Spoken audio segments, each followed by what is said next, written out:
The state called a farmer a criminal for selling a bucket of milk to his neighbor. They fined him $25,000 and ordered his farm shut down. But watch what the judge says after opening the law. My family has owned this farm for 4 generations. I have 3 cows.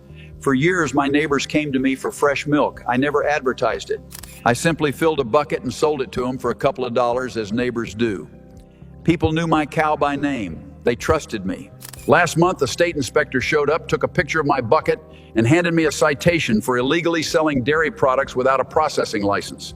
They fined me $25,000 and ordered me to shut down my so-called illegal operation. I've spent my whole life milking my own cows and sharing that milk with my neighbors. Now they want to ruin me. The defendant sold dairy products directly to consumers without a dairy processing license and without the required sanitary labeling, in violation of state food safety regulations. The products were not commercially pasteurized. Selling food products to the public without the required authorization poses a risk to public health and is subject to prohibition and the full statutory penalty.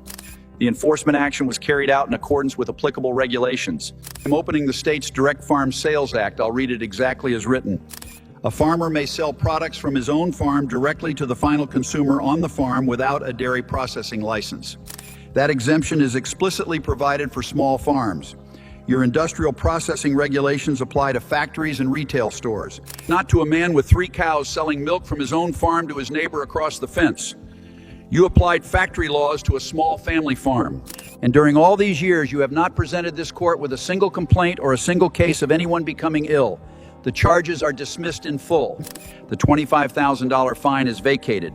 For this wrongful enforcement action, the state shall pay the plaintiff $60,000 in compensation.